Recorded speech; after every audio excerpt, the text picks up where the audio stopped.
Merci.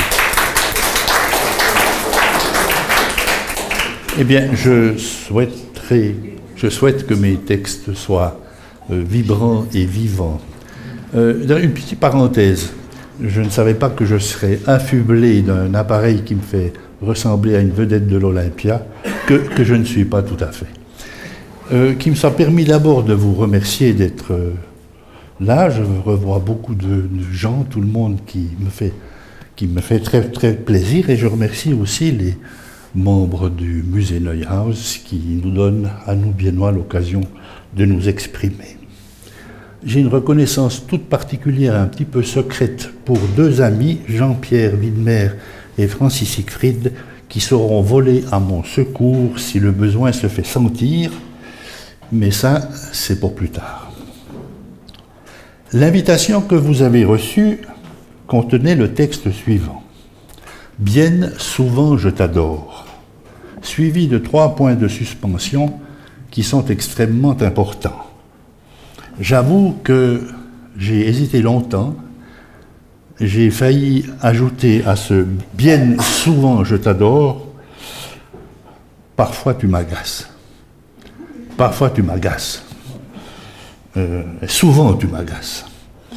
Et vous me direz tout à l'heure si les 2 textes que je vais vous lire laissent apparaître quelques agaceries ou quelques agacements. 2 remarques encore.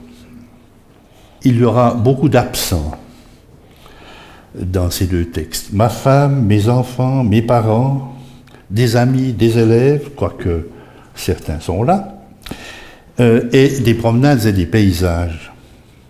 Tout ce tissu très dense est fortement lié à Bienne.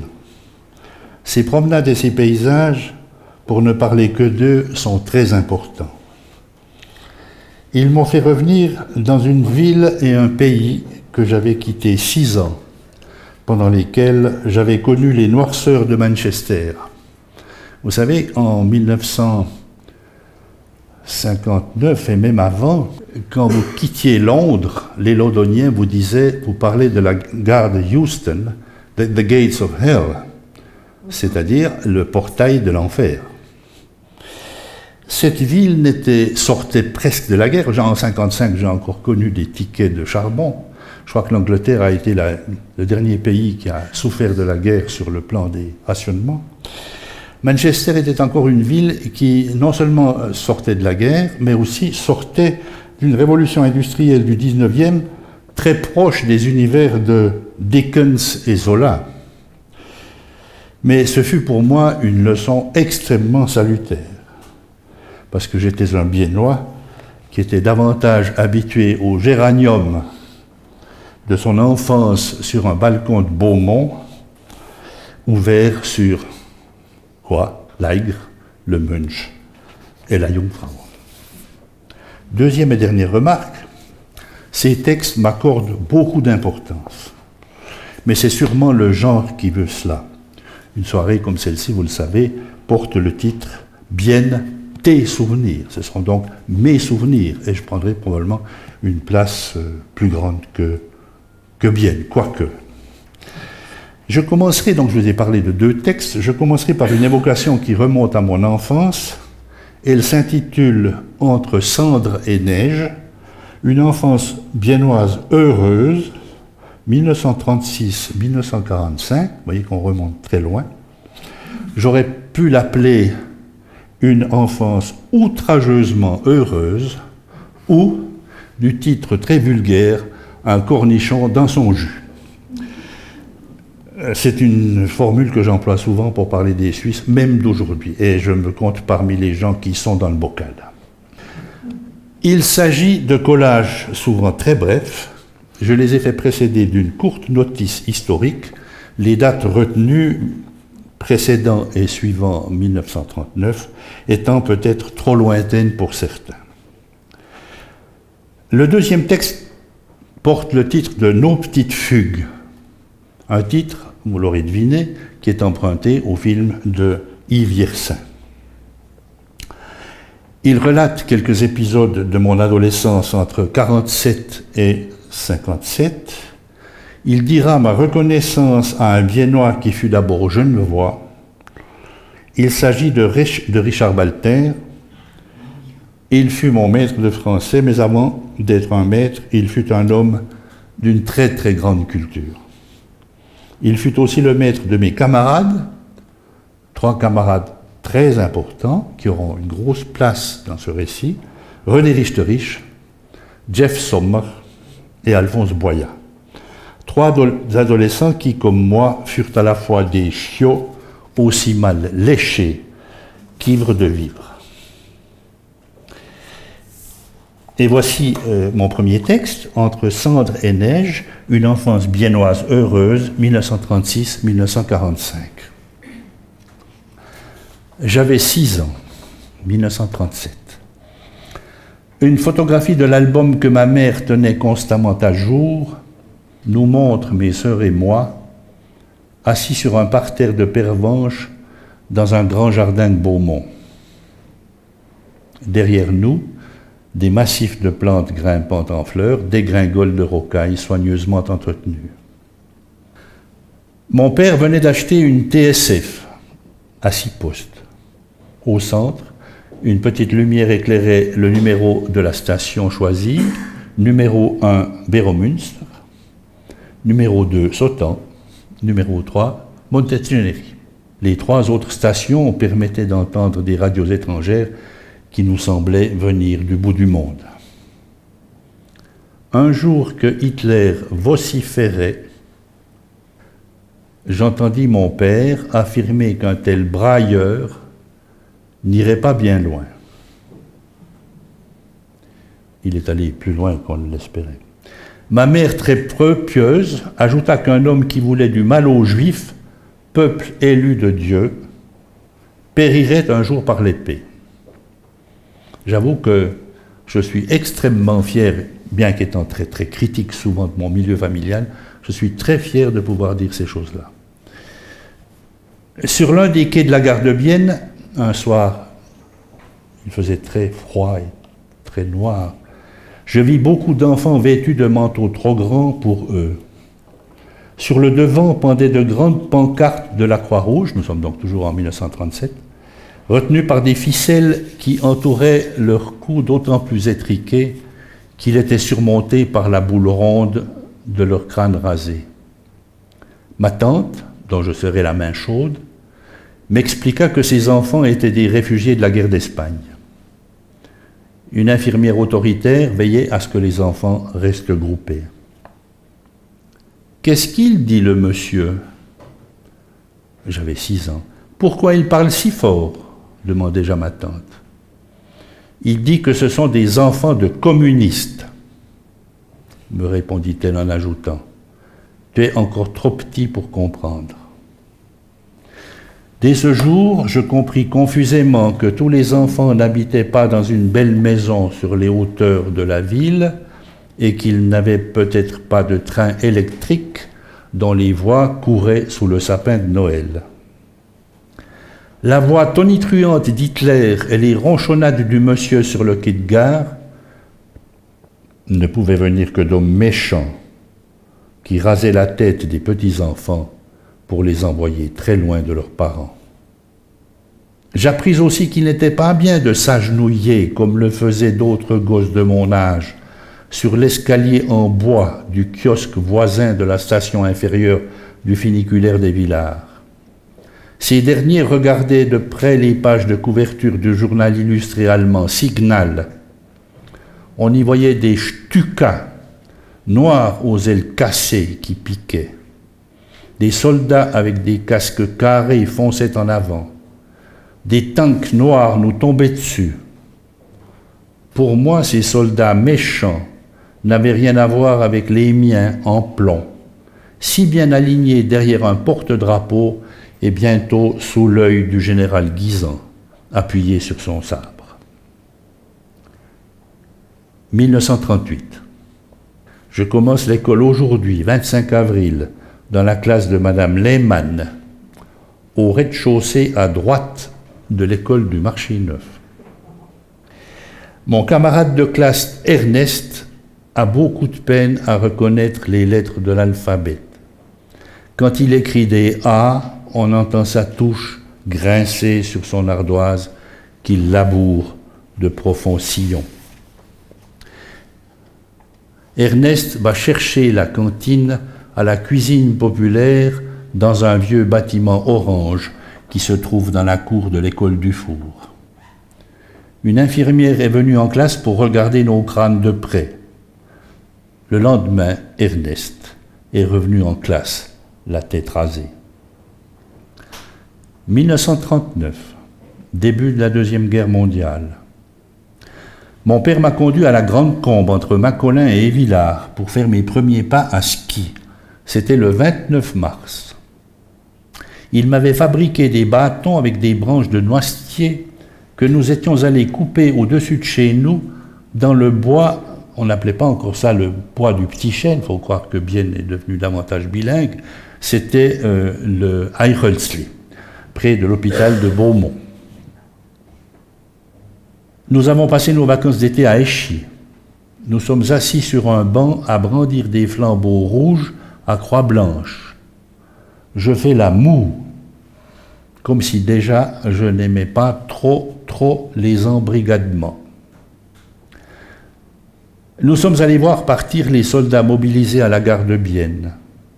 Les grilles du grand corridor central ont été tirées pour ne laisser qu'un passage étroit, gardé par un soldat armé et casqué. Mon père a reçu son uniforme de la Défense aérienne industrielle, la DAI, à ne pas confondre avec la DAP, la Défense aérienne passive. C'était deux sortes de corps de pompiers. Mon père avait suivi un cours de samaritain. Il est maintenant sergent à l'infirmerie des tréfileries de Madrech. Je trouve que son uniforme ressemble à un pyjama. Et je regrette qu'il ne porte pas un fusil et une baïonnette, comme tous les soldats que j'ai vus partir à la gare. 1940. La Pologne est occupée. La France est envahie. Une brigade française et polonaise entre en Suisse à Goumois. Tous les printemps, ma mère nous habille du dimanche pour nous photographier dans le jardin en fleurs. Mes sœurs, qui ont un rouleau dans les cheveux, font semblant de humer des boules blanches d'un arbuste. Mon copain juché sur un muret au-dessus du carrefour de la route de Rogenette et de la rue Liénard me crie. D'abord, il y a des charrettes, puis beaucoup de cheveux blancs. Et puis les spahis arrivent, la tête entourée d'un burnou blanc. La foule applaudit. De temps en temps, un cavalier à cheval tient, par la bride, une monture scellée mais vide. Celui-ci a perdu son copain, dit un badaud. Les spahis, ils galopaient devant les tanks allemands pour les faire péter, en jetant des bouteilles d'essence dessous. Il y en a beaucoup qui sont morts. Suivent des bataillons entiers de Polonais et de Français. Les Polonais marchent au pas, très dignes. Mon père m'apprend qu'après avoir été battus par les Allemands l'hiver dernier, ils ont traversé les Balkans à pied pour venir se battre en France. « Regarde ces hommes, me dit mon père. Ils ont quand même meilleure façon que les Français qui sont débraillés et qui ne marchent même pas au pas. » 1941, on est toujours porteur de son helvétisme. 1941, une photographie montre mes petites sœurs habillées en infirmières. Elles soignent leurs poupées. L'aînée qui suçote dit à qui veut l'entendre, « Ces salauds, ils n'ont pas voulu permettre à mon mari de rentrer du service militaire le jour de mon mariage. » Ma tante est marraine d'un soldat polonais interné à Ange, au-delà du plateau de Diesse. Il a obtenu une permission pour venir nous voir à Bienne. En arrivant chez nous, il a pris la main de ma mère pour pratiquer le baise-main. Il se penche en avant en faisant très cérémonieusement claquer ses talons. Ma mère a gloussé et mon père a légèrement tout sauté. Miloš Urbanović porte un bel uniforme vert olive dont la tunique est serrée par une large ceinture. Son pantalon bouffant tombe dans des bottes noires en cuir mou. Sur la photographie prise dans l'une des allées du jardin, ma tante, debout à ses côtés, rayonnante, et discrètement tournée vers lui. Je passe tout l'après-midi à le regarder avec admiration, comme si lui seul aurait un jour raison des méchants soldats au casque carré. Quelques mois plus tard, j'accompagne ma tante. Elle a reçu un papier officiel qui lui permet d'aller faire une visite à son protégé dans le camp où il est interné. Nous avons poussé nos vélos pendant des heures avant d'arriver sur un plateau recouvert de longues baraques entourées d'une clôture en fil de fer barbelé. À l'entrée, un soldat pose la garde, baïonnette au canon. Après avoir montré notre laissez-passer, on nous fait entrer dans une sorte de salle d'attente avec la photographie du général Guisan. Au milieu, une table en bois est entourée de quelques chaises usées. Un officier entre avec Urbanović, que j'ai de la peine à reconnaître. Il est vêtu d'une tenue d'exercice délavée. Tout en nous invitant à nous asseoir, l'officier nous explique qu'en vertu du règlement XXXBZ34, il assistera à l'entretien qui se déroulera dans un allemand que j'ai de la peine à suivre. Je ne comprends pas pourquoi le héros que j'avais vu pratiquer le baise-main parle de plus en plus haut en se mettant à taper sur la table alors que ma tante tente de le calmer. Je comprends vaguement qu'il est déçu de la Suisse et du traitement réservé à ses camarades qui ont traversé la moitié de l'Europe pour croupir ici à extraire de la tourbe avec des soldats qui balancent leurs fusils sous leur nez. Le ton monte encore jusqu'au moment où l'officier décide d'interrompre l'entretien.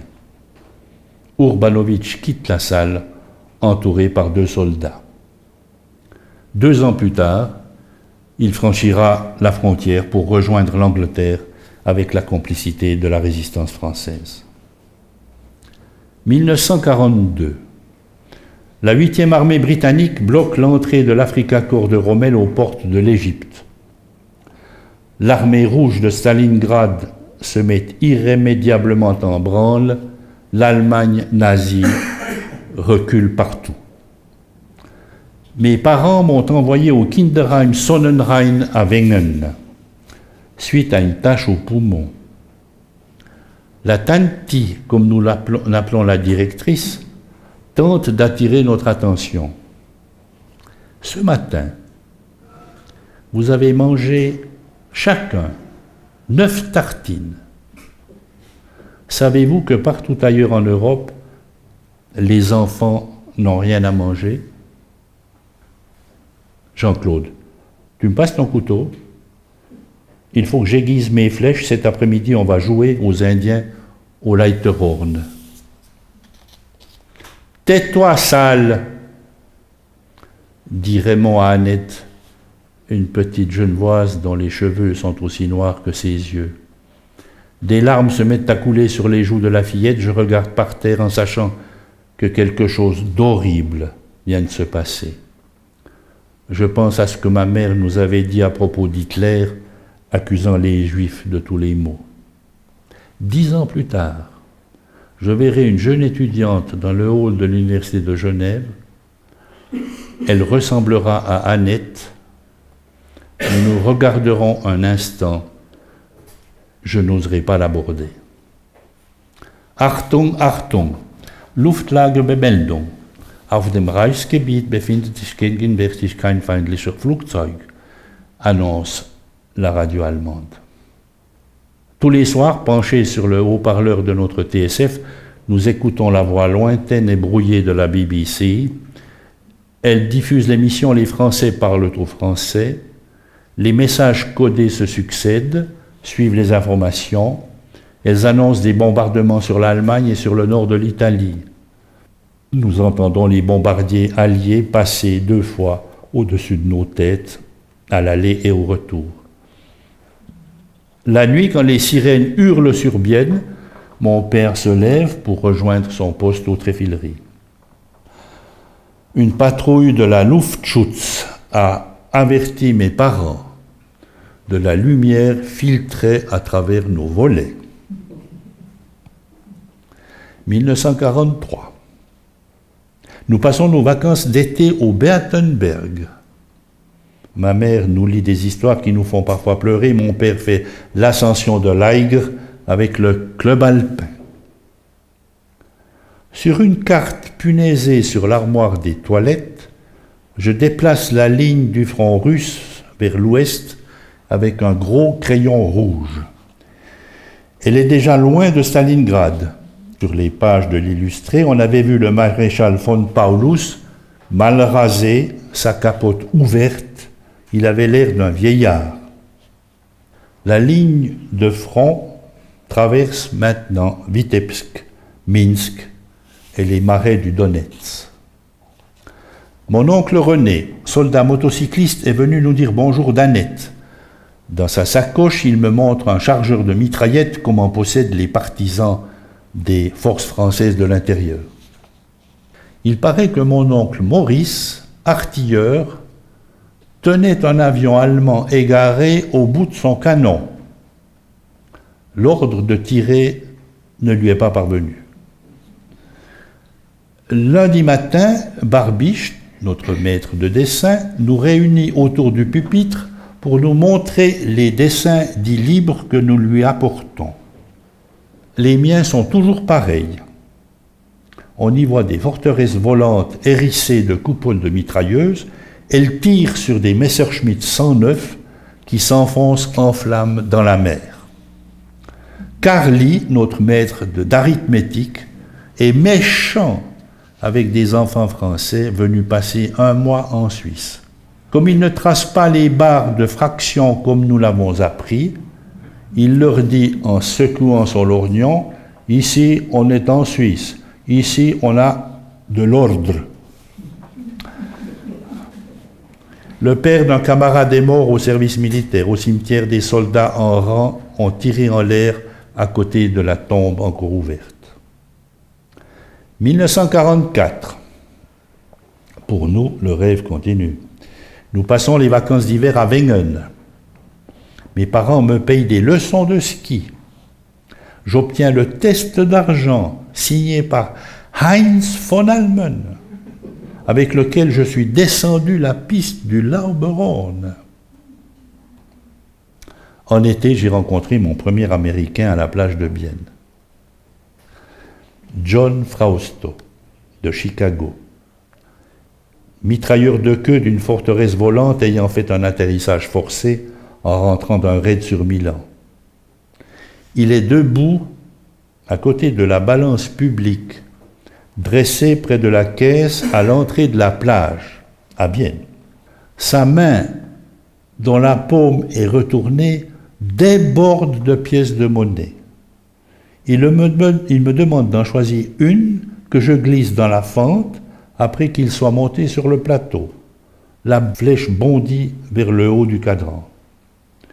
D'autres aviateurs sont entourés d'enfants qui leur demandent des barres de chewing-gum. Avec leurs calots et leurs chemises kaki bien repassées, ils ont l'air d'être habillés du dimanche. À la sortie de la plage, les pouces passés dans son ceinturon sans baïonnette, gros souliers à tricounis aux pieds, un soldat suisse les attend dans son gris vert délavé comme un sapin malade. Nous emboîtons le pas des Américains. Ils traversent la ville en débandade pour se rendre au funiculaire des Villards. Le fantassin suisse en queue. À l'intérieur de la gare, une grande affiche grise montre un soldat suisse casqué. Il tient un index dressé contre sa bouche pour nous enjoindre de garder le silence. La revue Signal a disparu du kiosque. Nos héros américains sont logés à l'hôtel des Trois Sapins. Dis, papa, pourquoi les Polonais habitent dans la montagne avec des barbelés autour d'eux? Dis papa, pourquoi les Américains habitent un hôtel avec des courtes de tennis? Pourquoi le soldat suisse qui les garde ne porte pas de mousqueton? Je prends des leçons de piano à l'école de musique, place du Ring. Madame Helvig, ma maîtresse, écrit 6 juin 44, débarquement allié en Normandie sur ma partition des préludes de Bach. J'ai acheté celle de Sentimental Journey et de Hello Baby Mademoiselle. Madame Helvig essaye de m'expliquer que ces chansons diffusées partout ne sont pas de la musique. 1945, armistice, fin de la guerre en Europe. Pour Pâques, ma mère a préparé des meringues dont la crème m'a rendu malade. Quand les cloches ont sonné, l'armistice, nous avions tous des larmes dans les yeux. Des feux d'artifice fusaient partout en ville. Le lendemain, tous les gosses se sont achetés des drapeaux des nations alliées victorieuses. J'ai disposé 2 fanions sur le guidon de mon vélo, un Anglais et un Américain. Un de mes camarades en avait 4, avec le français et le russe en plus. Certains trouvaient que le français ne méritait pas tout à fait sa place. Quant au russe avec son marteau et sa faucille, sur une grande surface rouge, il nous faisait déjà un peu peur, plus encore à nos parents, comme si déjà ils craignaient qu'un jour les Cosaques ne puissent pas stopper leurs chevaux au bord du lac de Constance. C'était jour de marché, au bas de la place du bourg, une fleuriste blonde tendit son doigt fâché sur mes drapeaux. C'est pas eux qui ont sauvé la Suisse, c'est nos soldats. Dans la journée, mon cousin a été questionné par la police parce qu'avec d'autres, il avait lancé des cailloux dans les vitres de la maison d'un Biennois qui aimait trop les Allemands. Voilà pour ce qui est du premier texte. Eh bien, je suis content de voir que nous avons encore un petit moment pour le deuxième. Il s'intitule donc « Nos petites fugues ». 1947. Je suis entré à l'école de commerce au printemps de cette année-là. Les bâtiments d'école de la Plenke et de la Rue Neuve abritaient 3 écoles. L'école primaire, ce qu'on appelait le Krafau, l'école complémentaire pour apprentis, et l'école supérieure de commerce. Nous occupions aussi la petite fabrique, une maison aujourd'hui encore assez délabrée, dont la marque d'une ancienne entreprise horlogère se lit encore sur ses murs. Et c'est là qu'il y avait en bas une immense salle de dactylographie où M. Steli, futur maire, nous enseignait la dactylographie et la sténo. Et puis alors dans les combles, on avait des leçons de littérature dont vous entendrez parler bientôt. Pour pénétrer dans la cour du bâtiment de la rue Neuve, on entrait par un grand portail. Mon arrivée fut triomphale.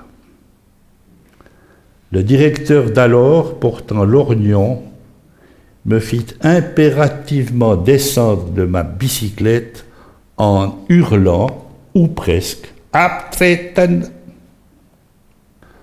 On était entouré de colonels. L'un d'entre eux était président de la commission d'école et député. Le bruit courait que son mandat politique s'était limité à une seule intervention le jour où il aurait demandé que les fenêtres de la salle du Grand Conseil fussent fermées pour cause de courant d'air. On disait d'un autre, mais à l'époque on disait beaucoup de mal parce qu'il faut dire que nos aînés, malgré tout le respect qu'on avait pour eux, nous cassaient les pieds avec leurs histoires de mobilisation, peut-être injustement. On disait d'un autre, il s'agit toujours d'un colonel, mais ce sera le dernier qui sera évoqué, on disait d'un autre qu'il avait retardé l'ordre de cesser d'abattre des sapins sur les routes jurassiennes, une mesure destinée à bloquer les chars allemands. Il avait expliqué sa démarche en clamant haut et fort que la résistance de l'armée était sapée par de faux bruits lancés par la 5e colonne, ce qui était, paraît-il, vrai. Malgré ce début fort triomphal, mon passage dans cette école fut absolument merveilleux. Il me fit connaître le professeur Richard Walter qui fut le déclencheur de tant de choses. J'y ai rencontré des camarades de choix, René Richterich, Jeff Sombre et Alphonse Boya. Ils ont beaucoup compté dans l'espèce de dévergondage très salutaire qui se mit à bousculer les acquis de mon éducation bien traditionnelle. Richterich fut un modèle en matière de poésie et de littérature, Jeff le fut sur le plan du jazz et d'un mode de vie qu'il voulait constamment libre. Quant à Alphonse, il fut d'emblée un bout en train dont les facéties décuplaient la joie de vivre qui nous animait. Ces trois amis ne cessèrent pas d'aiguiser mon inextinguible envie, souvent fort désordonnée, de connaître, de savoir et de vivre. C'est eux qui me lancèrent sur une route qui devait très largement me combler plus tard. J'étais entré en 3e un lundi d'avril 1947. Le mercredi suivant, je rencontrai René Richterich à l'angle de la rue de Nidau et de la rue de l'Union, juste devant l'ancienne boulangerie Knuchel. Il rentrait de la bibliothèque municipale où il était allé chercher une pile de livres qu'il portait sous le bras. Très étonné d'un comportement que je considérais encore comme ne pouvant être que très scolaire, je lui demandai s'il préparait déjà un travail important. Il me répondit par une phrase cinglante, déterminante, détonnante. « Et toi, tu lis pas, petit con ?»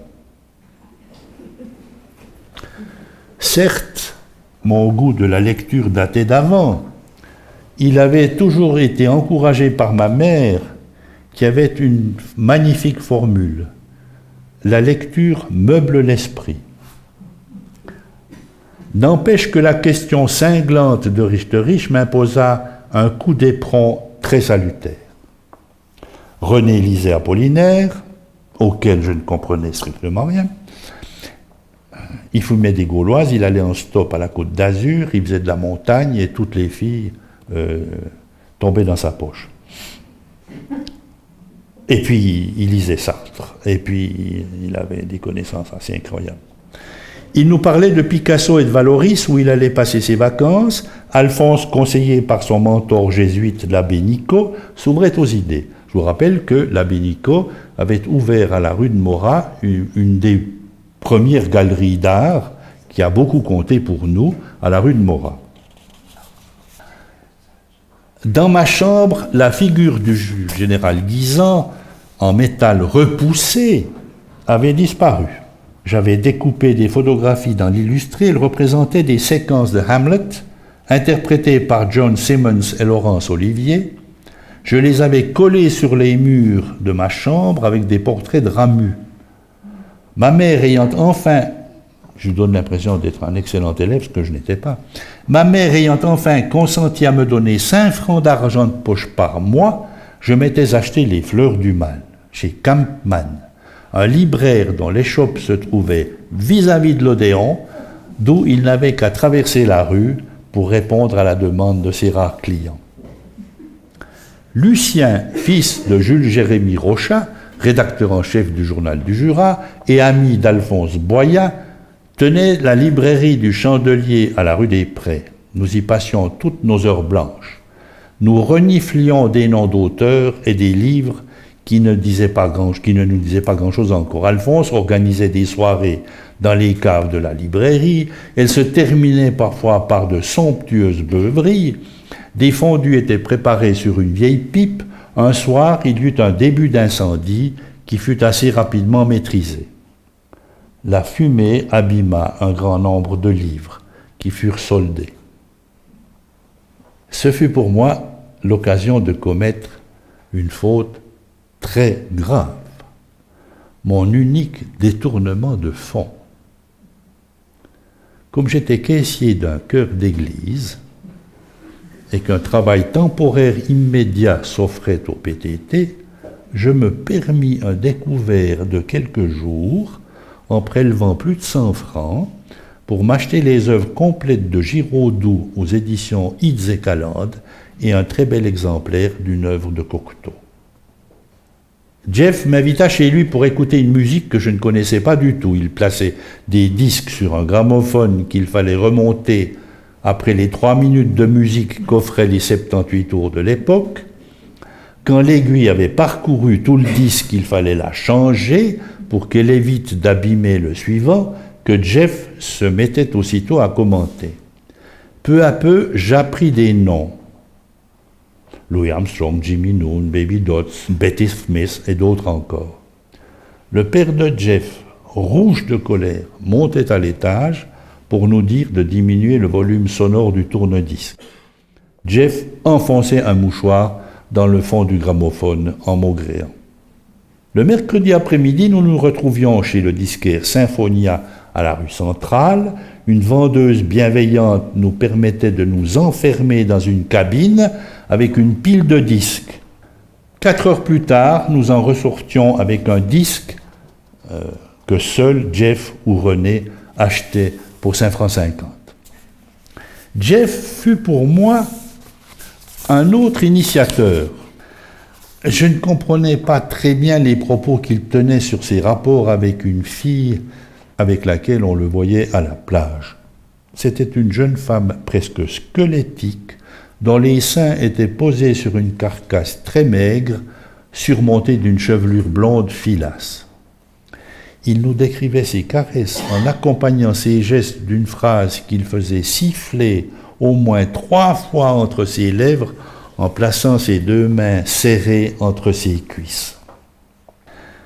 Mes premiers émois me paraissaient infiniment plus féeriques.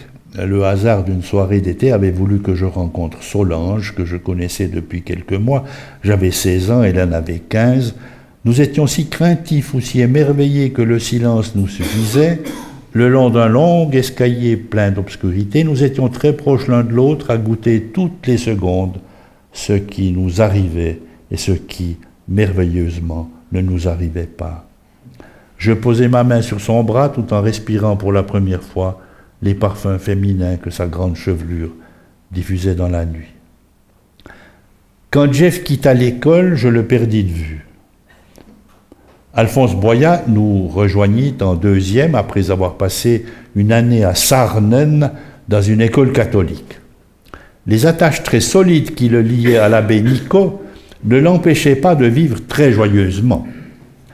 Les libations plus que généreuses que la cave familiale nous offrait, je me souviens d'un Chambertin 1933, ne le dispensaient pas d'être très ouvert à des préoccupations qui me furent très bénéfiques. Nous rentrions très souvent de l'école ensemble en longeant la rue du Stand. Je me souviens encore très exactement de l'endroit où il me parla de la guilde du livre et du journaliste René Paillot. Il fut l'initiateur de toutes nos farces.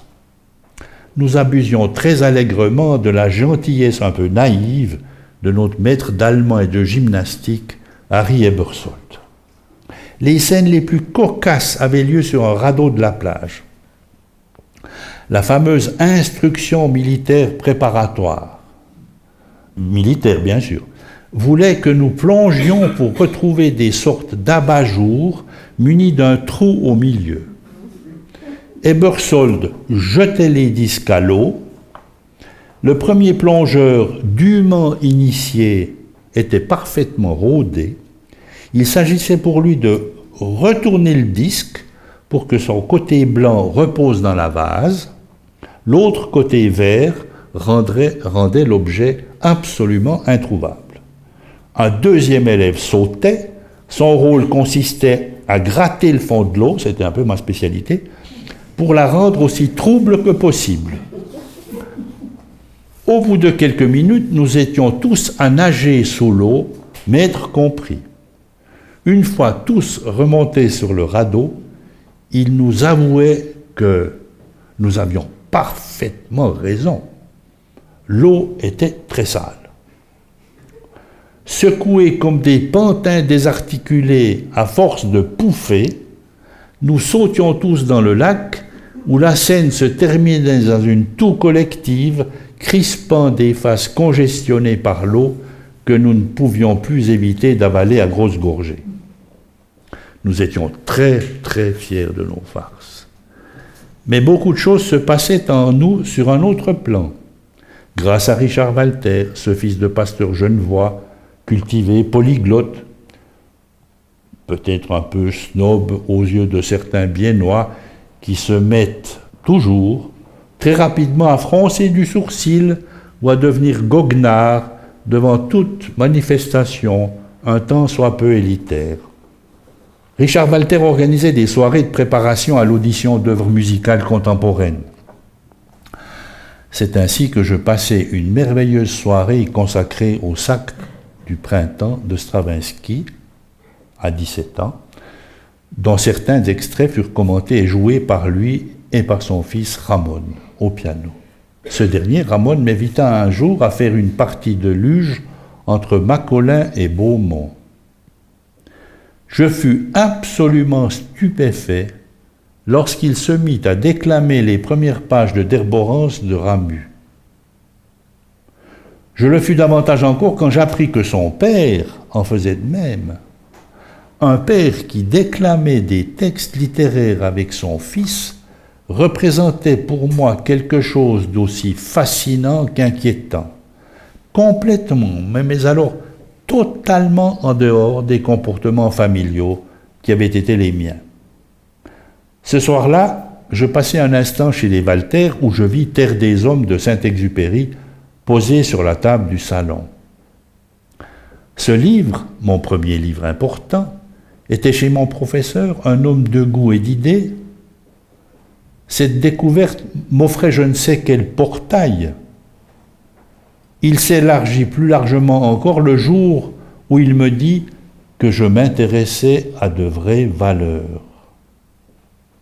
Je fais une petite parenthèse, un jour quand nous avions des difficultés au gymnase économique, j'avais rassemblé avec des collègues, les parents et élèves, et j'avais posé la question, est-ce que vous avez l'impression, depuis que vos élèves sont dans notre école, qu'ils ont pris conscience de certaines valeurs? Et un père s'était approché de moi en disant, vous parlez des valeurs boursières? Et donc, voilà, j'étais promu tout à coup, parce que ce maître m'avait dit que je m'intéressais à quelque chose de valable. J'étais promu, choisi pour accéder à je ne sais quel Olympe. Ma mère trouvait que ces gens faisaient des chichis. La femme de Walter, comme celle de Riche, passait leur après-midi à la plage. Ce qui pour moi n'était pas tout à fait l'endroit où une mère devait se trouver. Je ne sais plus ce qui m'engagea un jour à demander à Riche si sa mère faisait aussi des confitures. Il me répondit avec beaucoup d'arrogance que sa mère n'avait pas de temps à perdre. Je fus abasourdi d'apprendre qu'une mère pouvait ne pas faire de confiture. Cette révélation devait s'avérer aussi importante que le fait de savoir que les Walter se livraient à des déclamations ramusiennes. Dans mon système de valeurs, l'absence de pot de confiture tendu de papier cellophane, d'Herborance appris par cœur et la qualité reconnue de Terre des Hommes se rejoignaient quelque part sur une autre planète. Petit à petit, les choses se mettaient en place. Nous étions très avides de connaître les appréciations de notre maître de français quand il entrait en classe avec nos cahiers de composition. Notre plus grand privilège consistait à ce qu'elles soient lues et commentées par lui devant nous. D'une voix gutturale et lente, émerveillée parfois, il lisait ce que nous avions écrit. Nous avions alors l'impression d'être invités à monter sur je ne sais quelle estrade, comme si nos mots s'enrichissaient à nous parvenir de quelqu'un qui leur conférait plus de valeur. les larmes aux yeux, il nous supplia d'aller voir le film Le Diable au corps, avec Micheline Prel et Gérard Philippe. Ce fut la première fois qu'un adulte magnifiait ouvertement la passion amoureuse, encore très très largement réprimée à l'époque. Je ne parle pas simplement de passion amoureuse, mais le fait de parler à une fille dans la rue. Comme je prenais l'espagnol enseigné par notre maître de français, je fus un jour comme foudroyé par le poème Cantares de Manuel Machado, extrait d'un choix de texte espagnol publié par lui. Madre, pena, suerte, pena, madre, muerte, ojos negros, negros y negra la suerte, cantares, en ellos el alma se vierte. Les rugosités et les ondulations des harmonies et des sons de ce poème me firent découvrir les sonorités et les rythmes d'une langue que je ne connaissais pas, encore très intimement, la mienne, le français, langue que j'ignorais jusqu'alors. Notre voyage en Provence fut une extraordinaire expérience. Richard Walter nous avait fait lire Giono avant de partir. Je crois que les paysages décrits par cet auteur sont à la base de mon attirance pour ce genre, qui fut appelé à jouer un si grand rôle dans ma découverte de la photographie 30 ans plus tard. Quant aux idées contenues dans le grand troupeau, elles ne sont pas étrangères non plus à la méfiance qui est la mienne pour toute institution rigide. À Manosque, nous nous étions attardés trop longtemps à éplucher tous les rayons d'une librairie, ce qui nous fit manquer une rencontre avec Giono. À Marseille, je vis une jolie femme donner le sein à un enfant au pied de Notre-Dame de la Garde. J'en tombais immédiatement amoureux. À Arles, je pensais rencontrer Van Gogh à tous les coins de rue. Nous étions si friands de voir le pont de Langlois que je ne sais plus lequel d'entre nous proposa de sortir après les heures de rentrée. Nos autres professeurs étaient bien pâles à côté de Walter. Pour nous, totalement inexistants. Nos camarades détestaient souvent ce que nous aimions. Ils annonnaient ce que disaient tant d'autres maîtres. Vous verrez quand vous serez dans la pratique. Notre clique était bien différente. Nous étions un curieux mélange composé de gaminerie et de grandes attentes. Du temps passa. J'entrepris des études de lettres à Genève, où René Richterich les avait commencées une année plus tôt. Un soir que je rentrais à Bienne, je rencontrai Jeff qui m'invita à boire un verre chez lui. Un gros pistolet se trouvait sur sa table. Il m'expliqua qu'il fréquentait des milieux qui voulaient qu'il s'accompagne du larme. Tu sais, en Orient, tu rencontres des gens qui ne sont pas comme les gens d'ici. Des fois, c'est comme ça que tu te fais respecter. Et en prononçant ces mots, il saisit son arme et fit semblant de me griffer les narines en les frôlant du canon. Était-il encore influencé par les 2 westerns hebdomadaires projetés coup sur coup au cinéma Métro de la rue de Nidau pour 1 franc 10 ? Il m'apprit qu'il possédait une Jaguar très rapide qui lui permettait d'atteindre des vitesses supérieures à 200 km sur la route droite à la hauteur de Seltzach en direction de Soleure. À cette allure, il faut faire attention longtemps à l'avance aux chars de foin qui traversent la route, ajoutait-il. En l'écoutant, j'avais l'impression d'assister à une scène de poursuite dans les rues de New York sur fond de Weissenstein avec chars de foin à la clé. Quand les affaires se mirent à marcher moins bien, je le vis de plus en plus souvent assis à une terrasse tout près de la galerie La Boîte à Images tenue par Francis Siegfried, l'initiateur puis le directeur du photoforum du futur Centre Pascal. On se saluait de loin. « Ciao » me disait-il, un peu pressé, comme quand il courait d'une affaire à l'autre. Il est mort assez récemment. J'ai beaucoup aimé ses obsèques.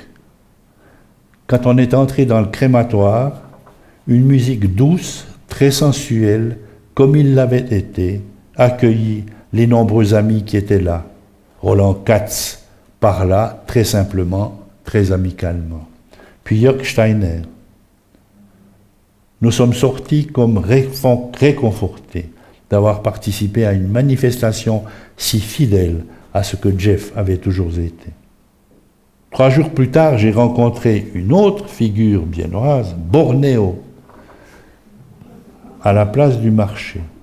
En pointant son doigt vers le ciel, il m'a dit, tu crois que là-haut, Jeff, il boit des verres avec Armstrong? Jamais je n'ai entendu éloge aussi juste et aussi amical. Un jour que je descendais l'escalier de l'université de Genève, j'aperçus au loin un grand Flandrin surmonté d'un chapeau.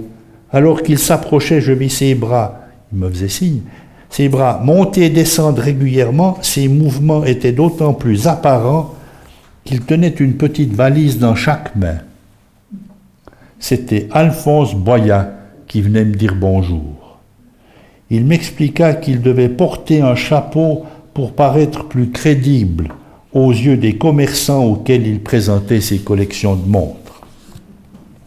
Beaucoup plus tard, Jacqueline et moi l'avons rencontré à Bâle. Il sortait de la foire d'échantillons. Avisant un personnage qui passait près de nous, il me donna un grand coup de coude dans les côtes en me disant qu'il s'agissait d'un publiciste mondialement connu. Un vrai con qui ne parle que du fric, devait-il souligner avec cet aplomb et ce sans-gêne qu'il n'avait heureusement jamais quitté. Richard Walter, Jeff Sommer, Alphonse Boya, 4 traces différentes, et pourtant reliées par une parenté qui doit beaucoup, je crois, à un refus constant de choisir les voies absolument médianes. Leur destinée fut loin d'être marginale. Jeff était devenu un négociant autonome, Alphonse, directeur chez Rolex, et René, professeur d'université. Quelque part, pourtant, une certaine absence de conformisme, adoptée très tôt, leur avait donné ce je ne sais quoi qui a fait d'eux des personnes hors du commun qu'il est bon d'avoir connues et de connaître encore par le souvenir. Avec eux, j'avais appris les passions. Nous n'étions peut-être pas devenus très studieux, mais au-delà de nos farces souvent idiotes, il nous semblait que nous avions touché à l'essentiel qui consistait à goûter avidement à toutes sortes de plaisirs. Comme adossé à un horrible passé immédiat que nous avions quelque peu perçu tout de même, la Deuxième Guerre mondiale, l'avenir s'offrait à nous comme un horizon très clair, malgré le climat de l'époque. Il ne pouvait être pire que celui de nos aînés, que nos aînés avaient vécu d'un peu plus près. Berlin était encerclé, la guerre de Corée se préparait, tout empreint encore de l'esprit d'une neutralité dont seuls les avantages nous avaient été abondamment claironnés, nous pensions que rien de vraiment grave ne pourrait nous arriver. Mes naufrages n'allaient être que personnels, mes envols déglingués me firent souvent capoter au bout d'une piste dont je n'étais jamais capable de mesurer la longueur. Richard Walter, Jeff Sommer, Alphonse Boya, René Richterich m'avaient placé sur une orbite que je n'allais plus quitter. Ils m'avaient appris l'engouement et le goût du savoir, constamment aiguisé par une sensibilité échevelée. Elle fut souvent déboussolée jusqu'au jour où je rencontrai ma femme Jacqueline. Je vous remercie.